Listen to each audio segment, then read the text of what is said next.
Donc en fait, les liens forts sont fragilisés un petit peu par cette tension quand même entre des injonctions légèrement paradoxales, être soi-même complètement et puis être en même temps dans une construction d'un nous collectif, d'une culture quand même familiale, enfin de quelque chose qui se transmet, qui se partage, des manières de faire. Deux choses là. Premièrement, il faudra un jour quand même se réinterroger de manière centrale sur cette notion de lien fort, dont je connais l'origine, lien fort et lien faible, dont on fait un usage très extensif.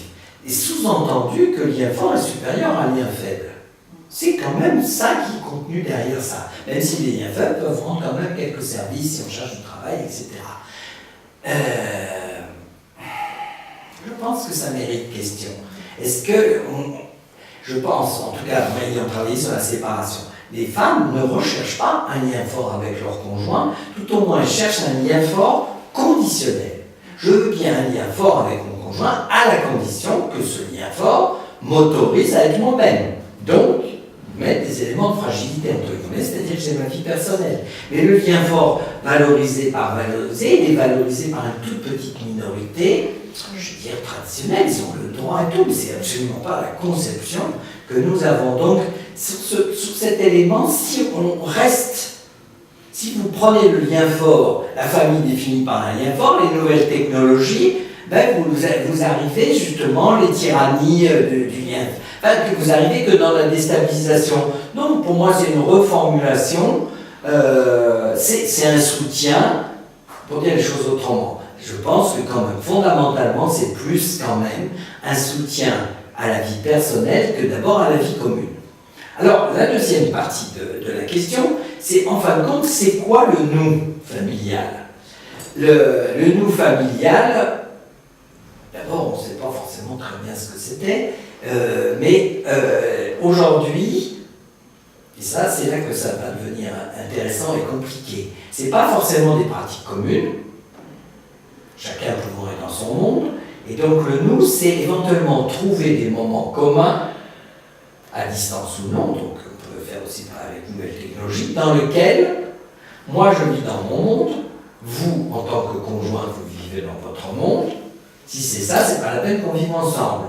Donc le commun, c'est éventuellement quelques pratiques communes, mais c'est aussi, et de manière absolument décisive, c'est ce sur quoi moi je travaille, qui est la mise en commun de nos mondes séparés.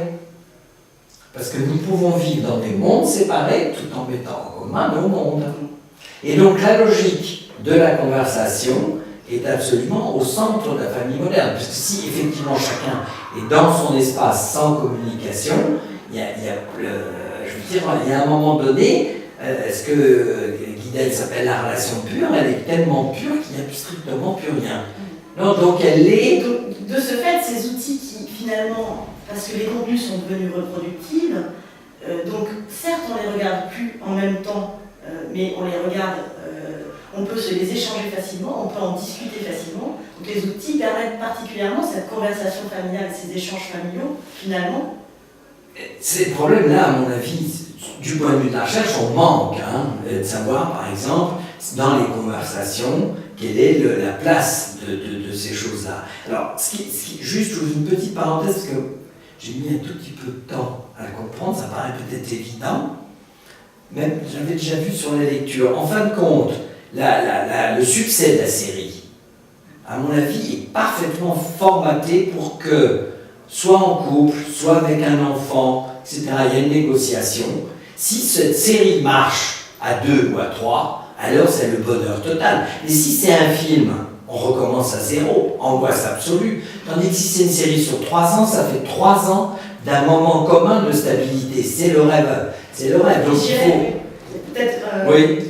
C'est particulièrement vrai pour les complicités, y compris à l'intérieur du pays, c'est-à-dire pas seulement la famille autour de la série entière. Ça, je vous ai déjà dit que la famille n'existait pas. Voilà, non mais la famille relationnelle existe un petit peu.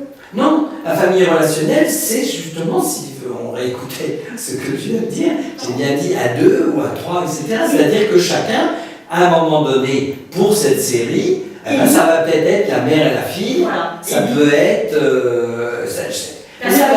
la famille en grand, une fois de temps en temps, Mais ça, c'est, je pense que le rituel, il reste quand même, c'est une des spécificités françaises, le repas qui, lui, est quand même plutôt, reste la pratique là, un peu générale. C'est la pratique là où on est en famille. Mais normalement, ensuite, on est membre de la famille à réunis. Puis on est aussi membre d'une relation avec sa mère. Mais avec sa mère, quand une fille ou le fils, marche aussi bien, mettons le fils voit une série avec sa mère.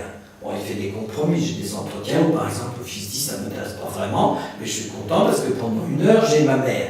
Mais c'est pas la mère qui est chargée des devoirs. C'est une autre type de relation, donc c'est ça que j'appelle relationnel à ce niveau-là, c'est-à-dire en fait, l'idéal de la bonne relation, c'est 2 ou 3 membres de la famille dans lesquels on est membre de la famille, mais pas au sens de rôle père et mère, c'est on est ensemble. C'est pas non plus copinage, parce qu'on sait que la mère ou le père peut en devenir pénible à un autre moment, mais c'est ça que désigne le mot central au moment de l'adolescence, de dire il faut que mes parents soient cool. Cool, ça veut dire qu'ils ne soient pas trop parents et qu'on soit bien ensemble. Non, il y a des... alors les nouvelles technologies sont aussi là, mais si on pondère quand même, et c'est d'abord, à mon avis,